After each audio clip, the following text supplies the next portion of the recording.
Ladies and gentlemen, boys and girls, dogs and cats, welcome to the Blokes podcast. Ryan Hassan here from the Centre for Healing, joined as always by Nick Sutherland from Myndfit. Nico, how are you? Early in the morning. Thanks for doing early in the morning for me up there in Agnes. And a Thursday as well. And a Feeling a bit, Thursday. yeah, Decked out these in the black toes. today, mate. Yeah, it's quite slimming. It's just a, So or will I'm you just a need that? floating. I'm just a floating head. A I floating just head. I sort of tuck my arms in. Do you reckon you will be that at one point? No, that's the goal. That's Do you the reckon? sort of aiming for the stars. Yeah, yeah. I wonder if that's what happens after we die. We're not so much a floating head, Futurama. but it's that kind of perspective, you know? Like I can't I'm just viewing through consciousness, but like I can't see my face unless I look in a mirror. So maybe it feels like we're just a floating head. We're just floating consciousness and we just float around the ether from different dimensions and just get to know things outside of this current reality that we're in. What do you think? What happens after we die, Nick? Well, the same thing before you were born, I imagine. Yeah, yeah.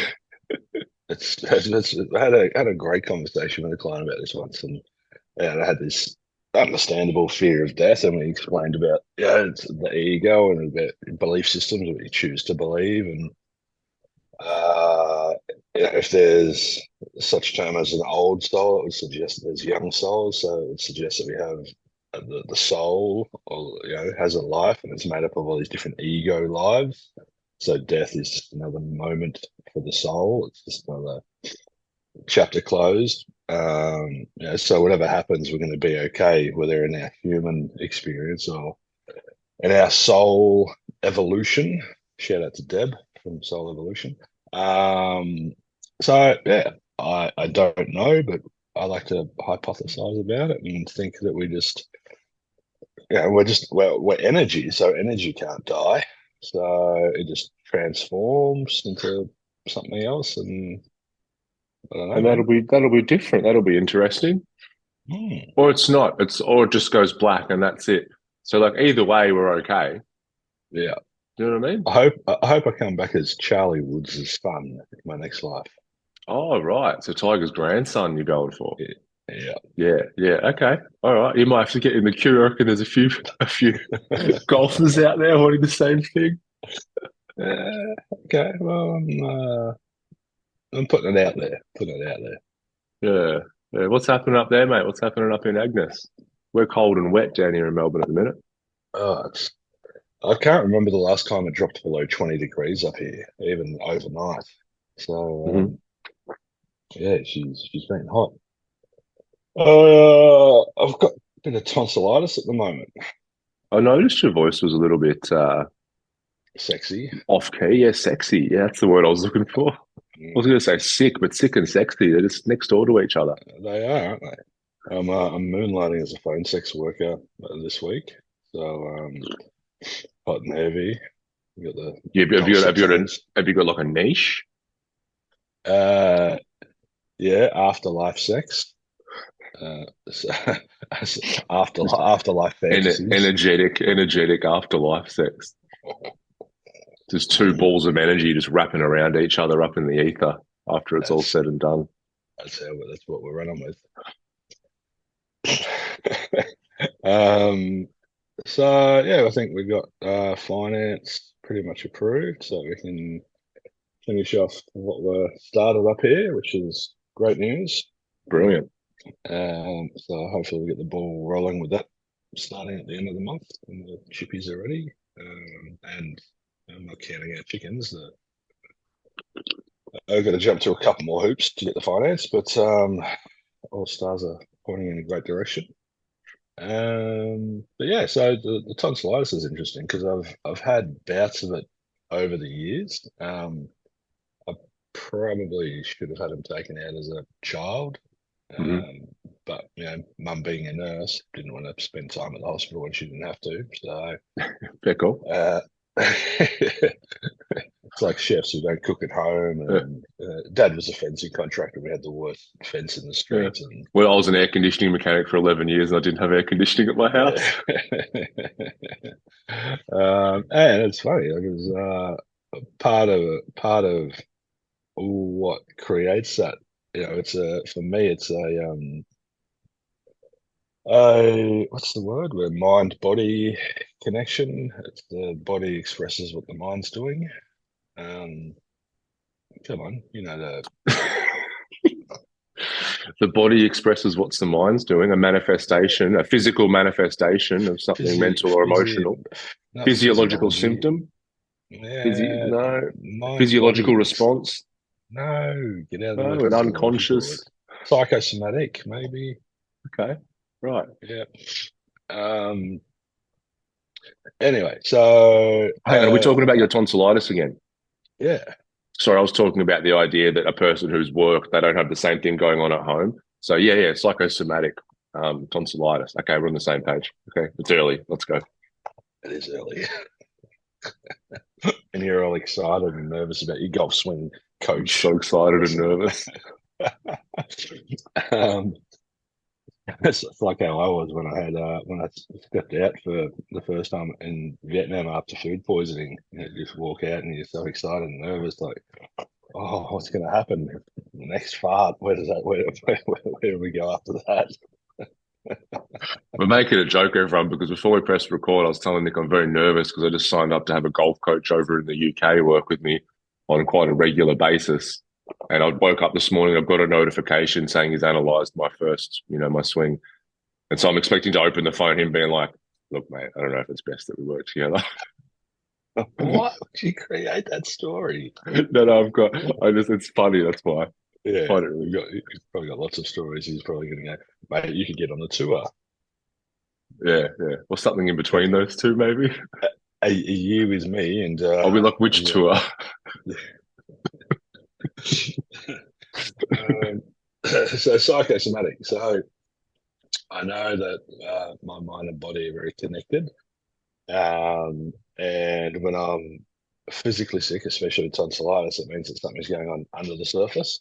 So Yep, I went to the GP, got some penicillin, had a chat about everything that we've had going on, and his suggestion was he said his words were, "I wouldn't be surprised if you uh,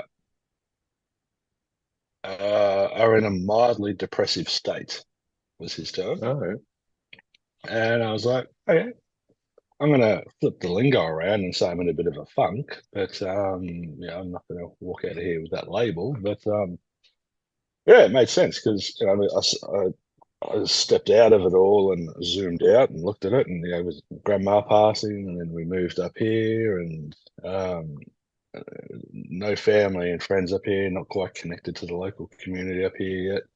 Very isolated on the property. Don't leave here for a week or two at a time. Just me and the doggo's got a lot to do here. Haven't had the resources to do a lot of what I want to achieve. M's business is going gangbusters up here, my therapy, which is great. But I've put a lot of time and energy into supporting her and helping her. So yeah, it's one of those weird ones that makes sense, but it's um, so I've been sharing this with clients in the last couple of days because I want to humanize us, and help people understand that we're not immune from these very natural and normal human experiences, and in fact, it's quite a healthy emotional response to what I said to the client. I'd be a bit worried if I didn't feel in a bit of a funk, Yeah, uh, you yep. know. But the good news is, Daisy, can you leave Polly? The good news is that I've got the awareness to know what's going on and to not be reactive to being in this state. I discarded many years ago the concept of good and bad emotions or positive or negative feelings or anything like that. I don't have an aversion to feeling this way. And I'm not feeling, a lot of people think of sadness with depression, but it's for me, I just feel it's a bit of a funk, low motivation, just a bit disconnected. And I don't, I'm not, there's no alarm bells going off or I don't have this, like we were talking about before with the chefs who don't cook at home, that I don't think, oh, I'm a mental health practitioner. I shouldn't have, you know, be in this state. I must be perfect. I must, be immune to this. So it's an interesting one. It's just, and weirdly, so on one level, I'm sort of feeling a bit disconnected and in a bit of a funk. And the weather too. I think the weather's a massive contributing factor. Like it's just Hmm. been so humid up here, and there's so, as I said, there's so much you want to do, and you start doing things, and I sweat usually like within 2 minutes. Yeah, it's And relentless. it's just suffocating. Yeah. Um, so yeah, so on one hand, I'm experiencing that funk, but on the other hand, I'm experiencing this profound sense of love and appreciation for myself and the work that I've done, and the gentle awareness that I have of my current situation, and being the observer, Yeah. and having access to all of what I teach clients is, we just went through the five fundamentals of, excuse me, yesterday, and priorities. So I've dropped down the priority list, because I wanted to prioritize them, and it was a conscious decision. Basic human needs, feeling disempowered, not feeling a sense of belonging, not feeling financially free to do everything, not having much fun because I'm out here by myself and survival. Well, that was okay, but so those needs are compromised. So it's a beautiful example of how our sort of program works and our methodology works. So now all I need to do is just rest up and sort of take care of myself at this point in time, but then start going through these things and prioritizing myself again, and going to town and go in a gym and start exercising with people in town and having conversations with real humans. And I've gone from working in the office, every day back in Melbourne to only working online a couple of days a week with clients, while the other days I'm working on the business. So that my human contact is reduced drastically. Um, and it's also gone from 3D to two-dimensional as well. You and I can't go for hit a golf or a beer and have a hug and a laugh and everything. So that human sort of touch is gone as well. Yeah. So Yeah. No, that's no, what mate, that's where I'm at. it's so good sharing that because it's so good to hear, I think, for people because it is a shock to the system. It's a massive change in your life. It kind of reminds me of when we went to Koh Samui in 2020. And it sounds very similar, to be honest, even the climate and everything. Because I remember that relentless heat, but I also remember being away from friends and family, and like I said, not being able to have that close contact and not being connected to the community. And I was definitely in that state as well. And what you're talking about is, I suppose, based on doing this work and having this awareness, we don't massively compound the problem. And there's kind of two steps to that, which you covered. And the first one is, having an aversion to these, and you said you've abandoned the labels of positive and negative emotions or states, which is great. But for a lot of people, they still have those labels, and it's like, well, negative emotion, bad, positive emotion, good. And so when I'm in this so-called negative emotion, then I feel like I shouldn't be. And so that's the first compounding of the problem And because now that's I'm, that's a distorted view. You're using the word yeah, should. It's like I'm not willing to accept this reality as it is. yeah. And most people, I had to learn this, and pretty much everyone I've worked with has to learn this is that we have to start to view that a different way and work on that distortion because that distortion was there for a reason. That's normally because we live in a culture where positive emotions are celebrated and so-called negative ones aren't. And so when we're young, I know for me, it's like when you're, you know, being a good boy and you're happy and smiling, it's like, everyone's kind of clapping for you. And then You're as soon doing as well. you're You're doing it right. Yeah. Exactly. As soon as you're scared, it's like there's nothing to be scared of. Don't be silly. As soon as you're angry, it's like sort your mood out. Go to your room and come Stop back being when it's angry. sorted. Yeah. Yeah. So we're trained. We're like a little puppy dog. We've been trained that when we're in those emotional states, I'm not going to be accepted.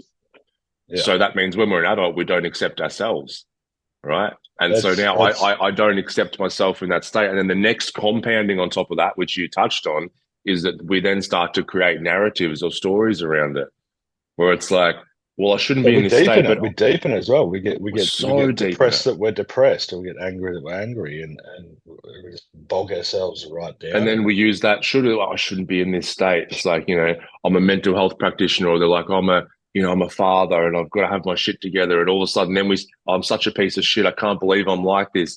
I was like this years ago and I thought I was over it. And all of a sudden, stories start compounding the problem. And so now Yeah, we've talked so much in this podcast, nearly 100 episodes about just, dealing with the reality of what is without going off in distortions and that kind of thing. And it's like, yeah, well, you explained it so well. You're like, it's like human, like this man has had massive life changes and upheaval in his life and a lot of different obstacles in the last however many months. And now, because of that, is in this sort of, deflated or funk or whatever state you want to call it. And it's like, that's the situation and that's what's to be dealt with. But you haven't compounded the issue by creating labels and having an aversion to that. And I think that's amazing. Because a lot of well, people would go to that doctor, which I actually commend the doctor for saying, there could be, yeah. mental or emotional reasons for it. But it can also dip the other way where you said, like, it sounds like you're in a depressive state. And it's not that much of a stretch for then a doctor to go, yeah, I think we'll do the depression test and we'll kind of go down that Yeah, path. well, But we spoke about that on a previous podcast when I went to that doctor in that's Melbourne. right. So, um, and I'm sharing it with clients and on the podcast because I want to change people's perception of it, help people into a different understanding of it. And depression and anxiety have such a bad rap, but they are so important, and they're signals that something's a bit out of whack. Excuse me. That's right. And Feedback. if we ignore the feedback, if we ignore these signals or medicate them to make them go away or to suppress them, then we're not honoring that experience and what we're doing. And yeah, we're just gonna if you ignore the red flags, you're gonna get caught up in the rip and drown. So And anxiety is um, like they're both, I speak about anxiety so much with clients because it seems, whether someone's coming in with other symptoms or relationship problems or, drinking too much or whatever it is, anxiety is kind of a common thread that pretty much everyone has in conjunction with that. And it's like, yeah. well, what is anxiety? Well, it's a state that I've got myself in, which can then become an identity because it says I'm an anxious person. But, it's essentially that feedback, like you spoke about. The light's not working. Oh, Um, it's a safety mechanism. It's we talk to clients about we're the captain of our ships and all these parts of us are the crew, and when and anxiety is not a very good first mate. If you take some time off as the captain and stop being behind the wheel, and anxiety gets behind the wheel, and she's off to the races, and all of these crazy, fantastical illusions are created. And I heard it on a snippet of a Joe Rogan podcast. I don't know if you've come across it, but he was mhm. talking to someone who had an interesting take on anxiety. And he said it was, can't remember it verbatim, but it was along the lines of it's just protecting us from what could potentially happen in the future. So that's why we sort of go into the future and try and go, right, well, if that happens, then I'll do this, or if this happens, that's going to happen. Oh, that's going to happen. Then this is going to happen, and we start deciding and becoming very definite about what's going to happen in this reality that doesn't actually exist yet. So That's right. Yeah, we spend a lot of time there because then we, start to worry about the outcomes of the thing that we're worrying about, and then that becomes a habit of just yeah. constantly thinking about the future and what could go wrong and how we can avoid that and what we could do differently. And So like you said, it's this.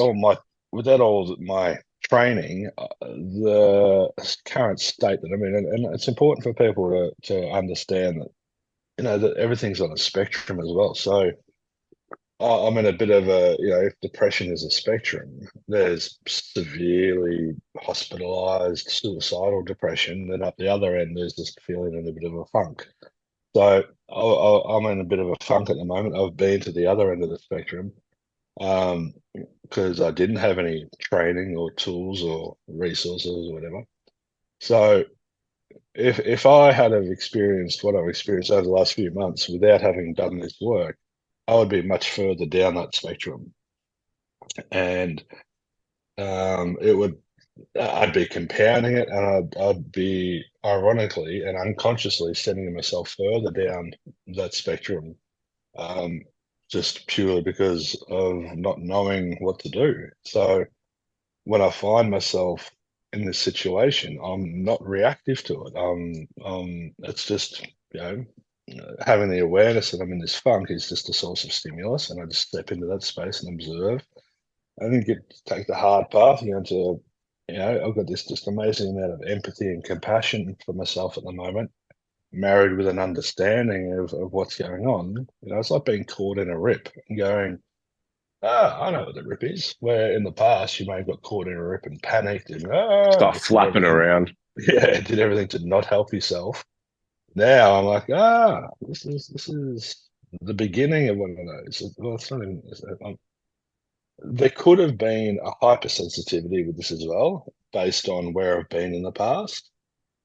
They could have elicited um, a lot of anxiety because it could have triggered, I've been in this very deep, dark, depressive state before, and oh no, I'm starting to feel like I'm on that spectrum of depression, and I'm starting in a bit of a funk, and oh God, the mind could have run off to the races again, and yeah, that's where the depression and the anxiety are wonderful bedfellows. They love hanging out together, but it just is. It's just reality is man has been through a fair bit and is feeling a bit out of sorts, but he also has the resources to right himself and get himself back on track. And um, so within that, there's actually no problem. There's no Mm. there's no yeah, there's nothing's wrong. No, and you're able to sort of just objectively say, "Oh, I'm here on the spectrum. I'm going to engage in, yeah, local, whatever is working out, or whatever. I start to engage with some other people. Then it's like, and then I'll see how the human's doing, in a couple of weeks, And the same thing when I was on Samui. So very classic picture. It's like, on a tropical island, staring at the ocean, sitting in a mansion, just depressed as hell.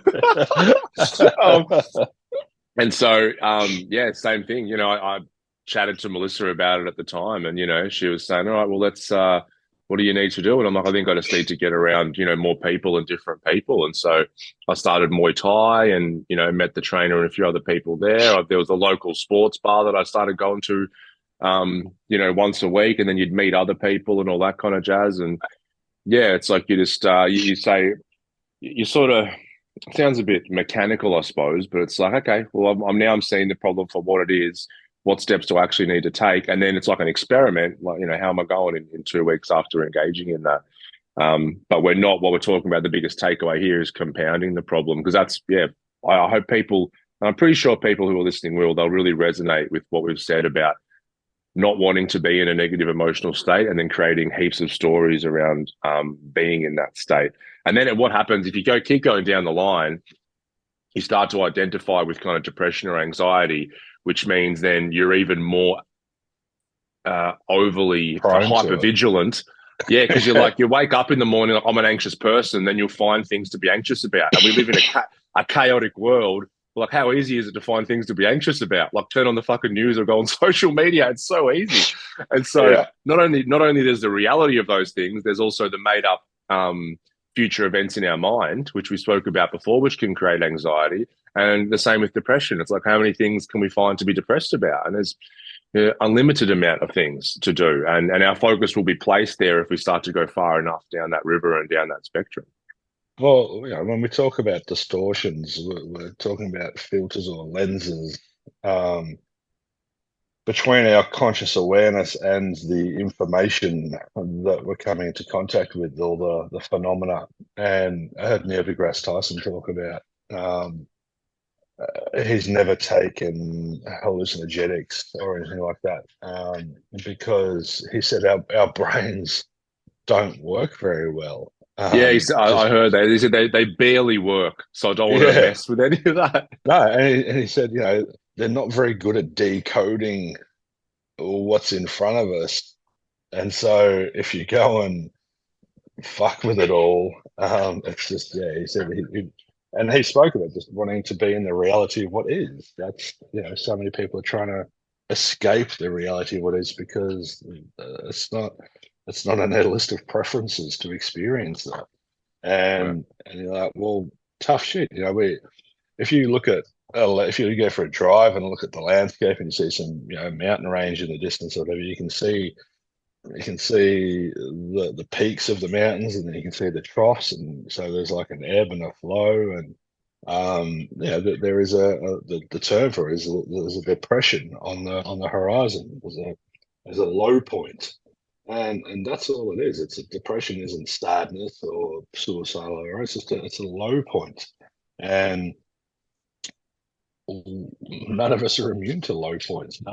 None of us are on this linear 90-degree, rocket ship going towards happiness. It's just, we've got to stop being so irrational and stop having this desire to have this perfect, pleasant human experience and just allow ourselves.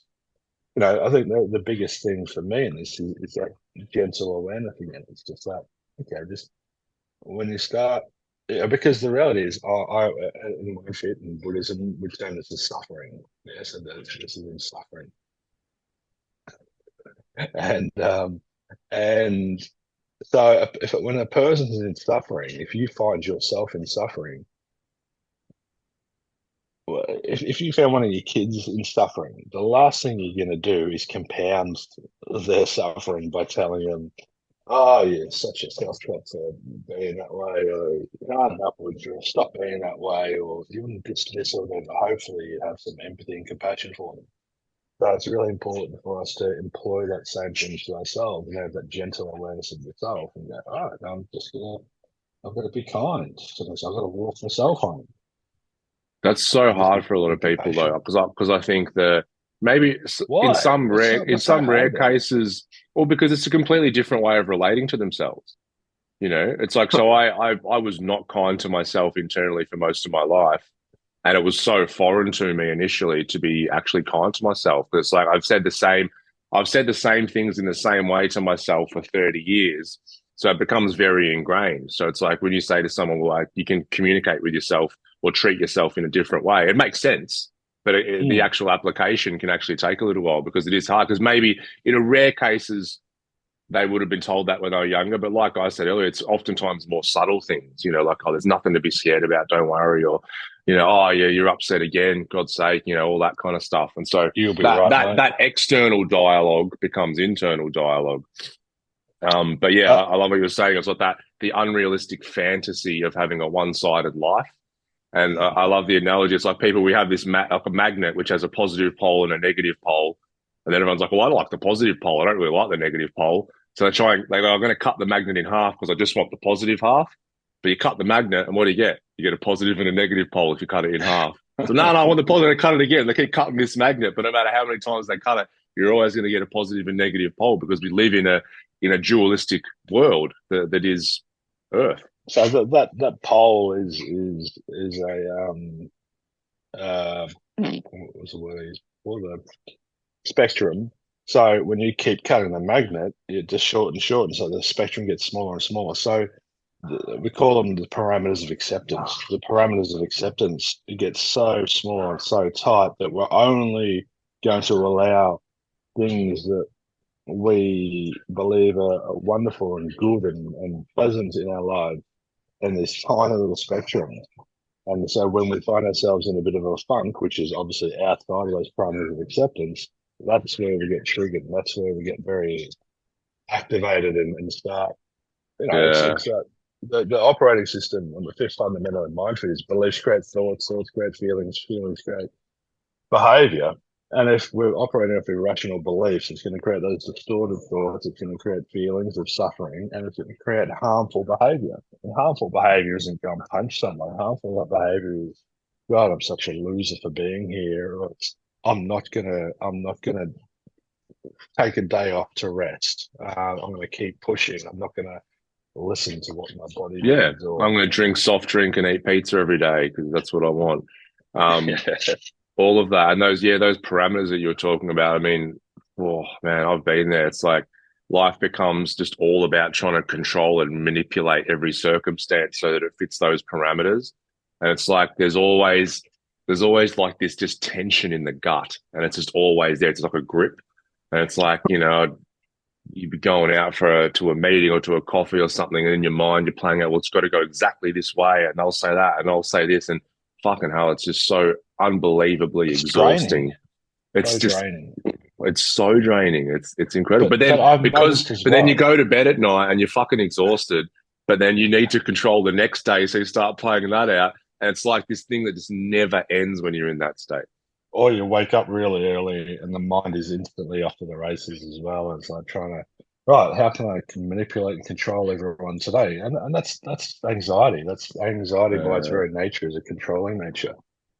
So I've noticed as well, and this is the beauty of a client said to me yesterday, he goes, "Oh, I'm sorry you're having that experience." And I was like, I had this really interesting response to that because I was like, I appreciate the where that comes from, but that's sympathy.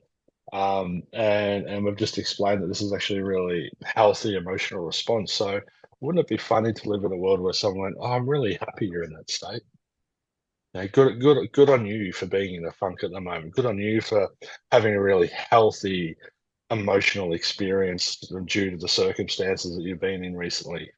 yeah, It'd be such a flip on its head. Um, but yeah, I've been noticing as well. I've been going to my phone a bit more, trying to find connections through watching stuff or social media or whatever. Um, and it was interesting with M. We had I don't know how to term it, but a couple of days of contraction. The egos were wrestling, and I kept catching myself trying to. Well, I didn't catch it in the moment, but I caught myself afterwards. I was trying to, um, because M, she's amazing at what she does, and has such different strengths to me, which is great for our relationship. But she can get stuck in black and white thinking, and she can, she's a Leo, so she can get a little bit heated up and a little bit activated, and when that happens, I see her as being in suffering. So then I'm like, right, I'll put my ambo hat on, and right, I'm here to help, and I'm here to fix this, and I'm here to tell you what you can say and do differently yeah. in this moment. Out of the And way, everyone. she's like, Nick's here. I got this. I'll sort this out. clear the area. And and the last fucking thing she wants is for me to say, "Hey, you're being black and white about this. Hey, can you not try and label me that way?" And the one that does my head in is she keeps saying, "You're sensitive," and she says, I know you don't like being told you're sensitive." I'm like, "A, why do you keep saying it?" But then, B, it's not the fact that you're saying I'm sensitive. I actually like being sensitive. To me, it's a label, and it's being put in a pigeonhole, and it's too absolute. Nick is sensitive. You can hear the concreteness of it.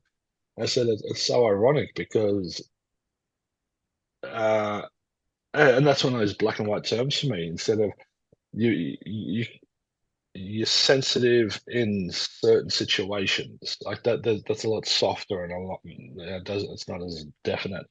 But M is quite sensitive too. So when she stands there and says you're sensitive, I'm like, fucking pot calling the kettle black, isn't it? What's going, and then I get defensive and try and change her narrative, and we're in this tug of war match, and it's not good for anyone, and especially we're trying to construct that happy, harmonious relationship, but even we still fall in the trap of using that destructive way of going about Yeah, yeah, yeah. Well, that's a relationship. That's where the growth happens. it. Yeah, me It's and where Mel had we it. What did we have this week? We had something this week.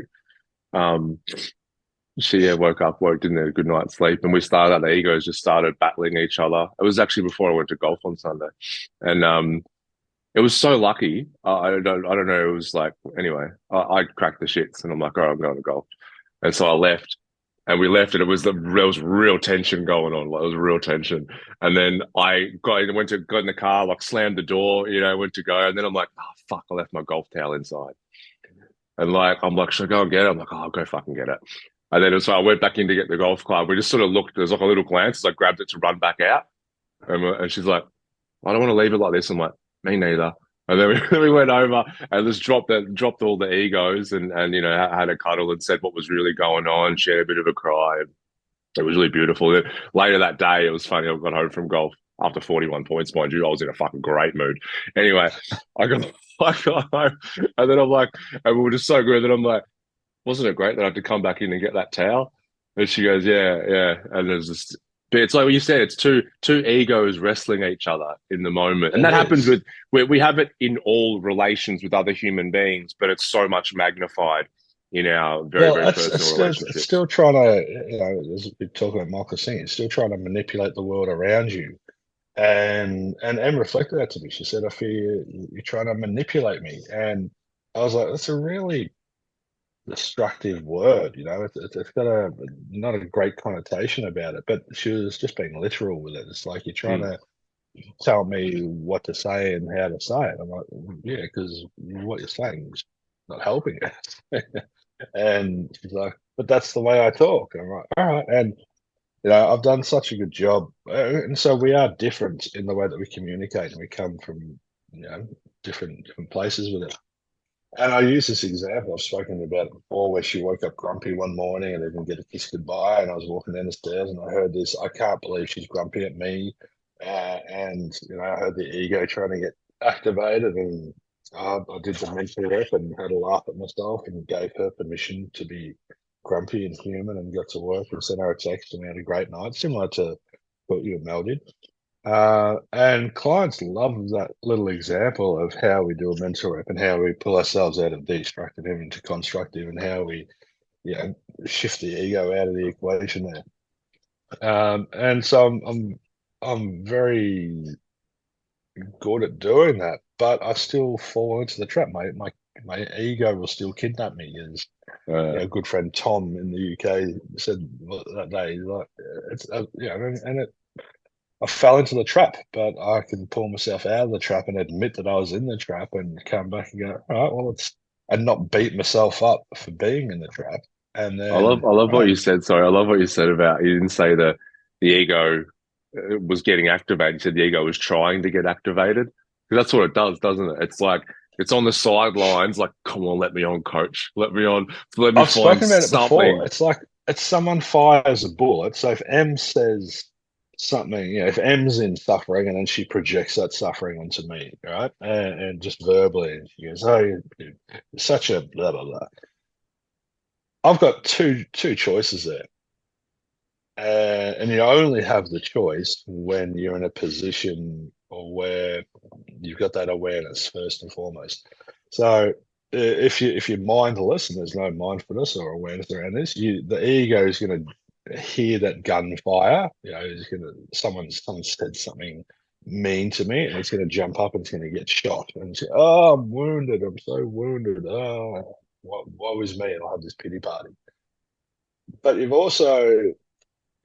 you can cultivate and develop this ability to, when someone says something, and it's so weird, you stay in your heart space and the ego stays on the sideline, and that bullet just goes straight through you, and it's got nothing to do with you.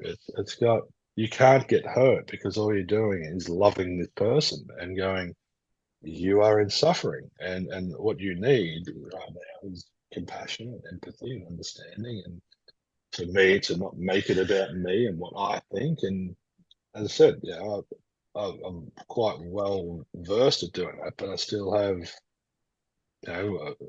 so we talk about the 80-20 rule. I'm probably more 90-10 because I do this day in and day out, but that 10% still going to happen.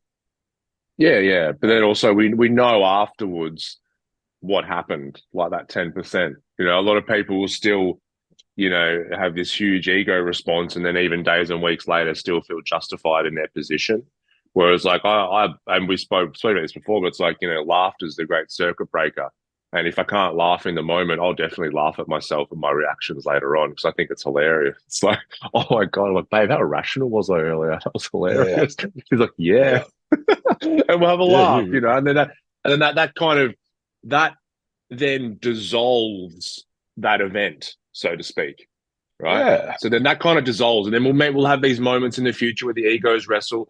But if I don't dissolve that, then and most people do, and I've done this before, very guilty. We accumulate, so it doesn't dissolve. So we accumulate and accumulate and accumulate, and then all of a sudden we do have this moment where we start to argue with our partner, whoever it was, and we've got these 20 things in our back pocket that hasn't dissolved that we're like, wow, what about when we were at James's party 3 months ago and you said you're going to come and you did, but you sat in the corner and say shit? It's like all this stuff comes up, right? And we have all this stuff, the ammunition that we accumulate over time. And it's let like, me go to my storage container, and yeah, I'll be yeah. Let me go to my storage container where I BRB. was trying to find evidence of where you fucked up the person who I supposedly love unconditionally and want to build a life with.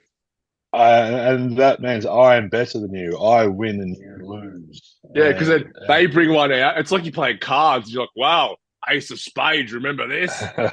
I'm the goody, you're the baddie, and you can hear Yeah. the separation there. You can hear the Oh, it's such contraction. separation. And It's like you're an adversary now. but it's such an important thing. And I love that you spoke about it. Is that reconciliation? Because if there's not a complete reconciliation, you're going to carry resentment. That's what's going to start. It's like rust on a bike that's on a bit of metal that's out near the sea. It's just going to build up over time and time and time, and you can't really notice it until one day you just there's this iciness between you and this coldness Yeah. between you, and you're like, yeah, it's just you're not looking at them um, as you used to because there's this residue build up. The fog is on the lens. So Yeah. And so when you look at them in that state, it's like you look at the source of that resentment. You look at the source of your suffering as this other person.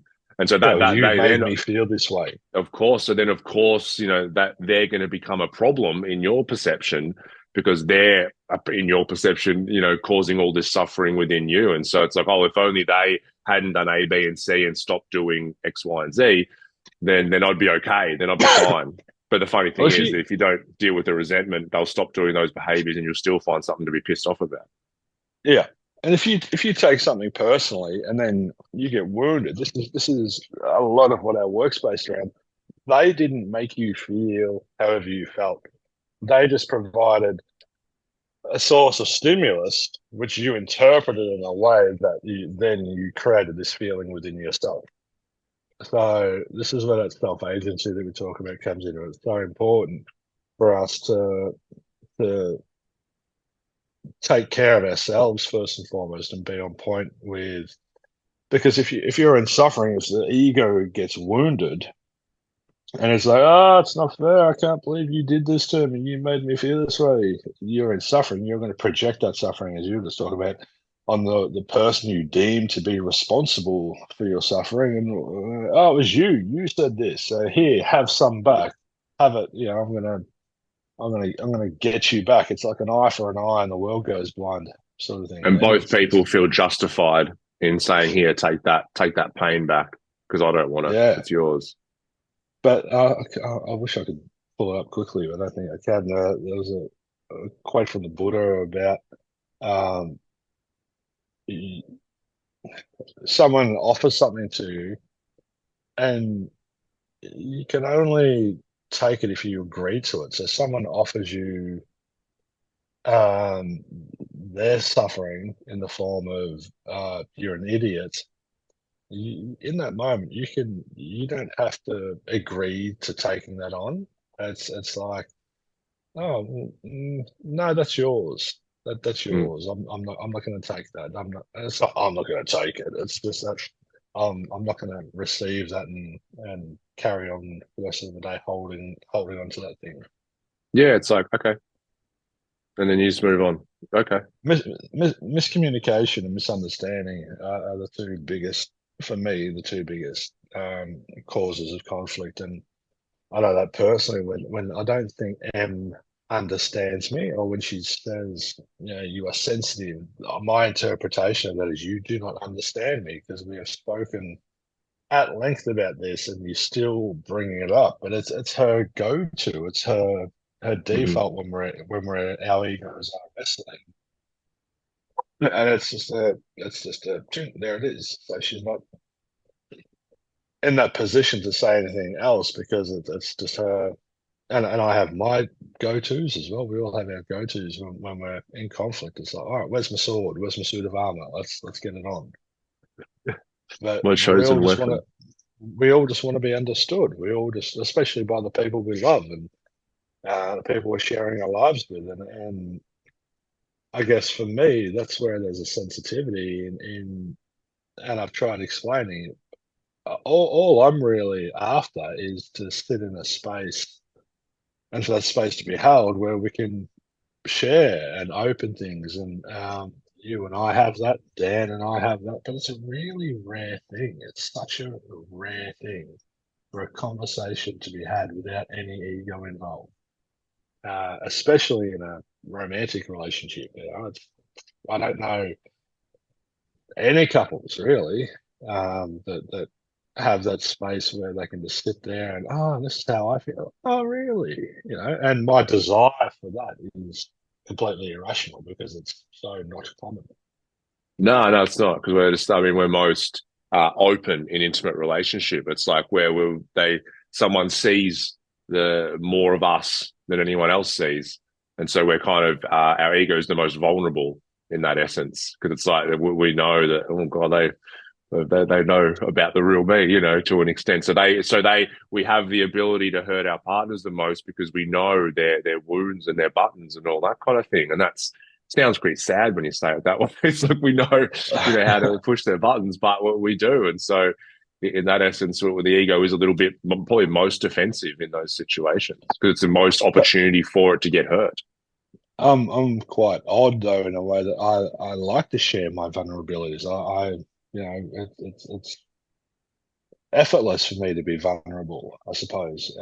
But for Em, it's quite difficult for her, quite challenging for her. So when you got one person who just wants to talk about all these intimate things, and this other person who's just, oh, it's not really my jam. It's oil and water coming into contact.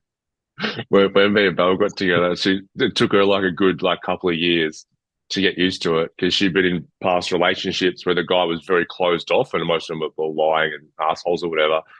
She got with me and she goes, "You literally tell me like everything, everything basically that you do or think. You tell me." I'm like, "Yeah, is that not like normal?" She goes, "No." It's like, but now she knows like I'll come home from being out like for not that long, couple of hours, and she knows like, all right, hit me with it. And so I just give this Yeah. detailed fucking rundown of everything that happened, every interaction that went on. So it's like this, getting used to that, getting used to because we come into a relationship with all these idiosyncrasies and things going on. And, one thing that I found is I would tell her lots, but I would also have all these conversations in my head. And sometimes I wouldn't remember what was done in the head or spoken to her. So then I'd be like, yeah, all right, so I'm off. She's, where are you going? I'm like, no, I told you I was doing this thing today and this thing tomorrow. She's, no, you didn't. And I'm like, oh, so I now I think have a to lot sort of of, people will resonate with that. I have to adjust and be like, okay, did I actually tell her? And so I'll end up telling her shit like 4 times. And she's like, no, I got it. So, you know, It's I mean, it's a communication and compromise thing, right? Like there's two individuals coming together to also be individuals, but share most of a big chunk of their life together. And like we have um, to understand that we can't, and that's very the old school, mentality of, the man, he has to do what he wants and works and comes home and everything's taken care be of, the and that's rock all. and be don't share his emotions and everything. Yeah, now I mean, a lot of us have these, dual roles in relationship, but we're still two humans coming together, still living our own life, but in some compromise coming together, and handing over the remote every now and then. Yeah, it's funny when we're in that space and we'll go, I feel like the man in the relationship. you're talking about wanting to have these deep, intimate conversations, and I just want to like never. She's like, it feels so weird. I feel like the man. I'm like, well, okay. It's like, well, why do we then need to decide that it's a male or a female attribute? It can just be, that's getting out of that binary black and white lens of things. And I'm male, you're female, or whatever. It's just, all right, we're both humans sharing this experience, and if you can get out of the ego and get out of that binary perspective of things, and just realize you're coming into contact with another human soul and you're just going to share this experience. It's very different. I love the expression. A great relationship is about two things: first, appreciating the similarities, and second, respecting the differences, and just allowing the other person. Yeah, I said to Em once, I got dropped off by my ego again after being kidnapped. I said, yeah, I'm very aware that I keep trying to, you're not asking for you to um, have someone help you develop your emotional intelligence, especially when we're in disagreements. And I get that. And I've just got to do a better job of appreciating your nature for what it is. But I'd like to ask in return that you also appreciate my nature the way it is. So we can both sit there in our different natures and our different communication styles and our, because the ego by its very nature just does not do well with things that are different. So Mm. that's where we both need to get better and develop this ability, because our relationship's wonderful, but it's just this one thing keeps popping up, which is this communication or miscommunication. So I said, I think that's the focal point for me. And you can't work on things unless you talk about them. And if the Sure. communication is the issue, Yeah. it's a very, very challenging thing to reconcile. It should just go away if we don't communicate. Yeah, let's just suppress it, Let's just sit on and it for a couple of years and we'll yeah, see if it goes yeah, away. yeah. Time heals all wounds. Time fixes Yeah. everything. Yeah. Yeah. Yeah. Who would have thought So we're yeah, doing it's a fun. relationship podcast? Who would have thought? Well, I didn't see that coming. yeah. I think it's turned into a caring podcast. I think it's caring about yourself, but then caring about our partners and our friends, and it's this gentle awareness. And that's really what I've taken out of this week. I've got that gentle awareness of myself, but I've got to employ that wonderful attribute that I have to Em when she's in her ego state and when she's all in contraction and everything. I'm just gonna, really be more diligent about just letting her be in whatever state she's in. I'm not trying to fix her or get her out of it or change it or make it different or whatever. So yeah, that's what the podcast is for me. It's just about that living in the reality of what is, acceptance, understanding, compassion, being kind. In kind. Yeah. And it's great you're in that state. I appreciate and accept you in that state as well. You made me think actually when you're talking about your state. I caught up with a lady. Must have been long after I got clean, and I started the center, and I was meeting a few people in the area, and I don't know how I even got teed up, but I met her she had a little clinic there where she was doing different, stuff and some spiritual stuff, and she was a very woke kind of being. As soon as I walked in, I was like, whoa, I was kind of taken by her, and she goes, oh, so and so told me about you. Sort of, what's your story? And I told her, I'm like, oh, ice addiction, GHB, and overdosing, and jail and all that. And she looked at me and she was so clean. She's like, wow, you must have learned so much there. And I'm like, yeah, yeah, I did. It was that because I'd normally tell people, I'm like, oh my God, I'm so sorry you went through that, or oh, that must have been terrible, all this kind of stuff. She was pumped. She was so excited that I'd had that life experience. It was great. It's so, yeah, and that's what I really aim for. That's sort of, and I do. I sort of really knock it out of the park, and I'm really enjoy having that ability when someone shares something like that. I'm just, I lead first with wonder, not with intellect. But it's, I speak to clients about, I mean, maybe this could be what the podcast is about. the inhibitors of employing our emotional intelligence, our self awareness, and our self management, social awareness, and relationship management. And one of the biggest inhibitors to employing our EQ is love. So, it's when I love M so much, and when I see her and what I perceive to be suffering, that's where I occasionally get activated and go, "Oh, I'm here to rescue you and then fix you and change you and make you different." But it's not about that. It's just going, "Wow, you're in that space. How wonderful! Oh, ooh, great. Okay." And then because I'm okay, I've done the first two steps of EQ, self-aware, self-managed. Now I'm in this position where I can observe her and give to the relationship what it needs, which is for me to not interfere, or for me Yeah, yeah, to set a boundary, or for me to reassure her, or what's not required in that situation is for me to go, there you go, you're up, you're on point, let's go, get yeah. involved. It's like a defense mechanism. It's like, am I going to deal with the reality in front of me with the person I love, or I'm going to have a defense mechanism up who's Yeah. definitely going to make the situation worse.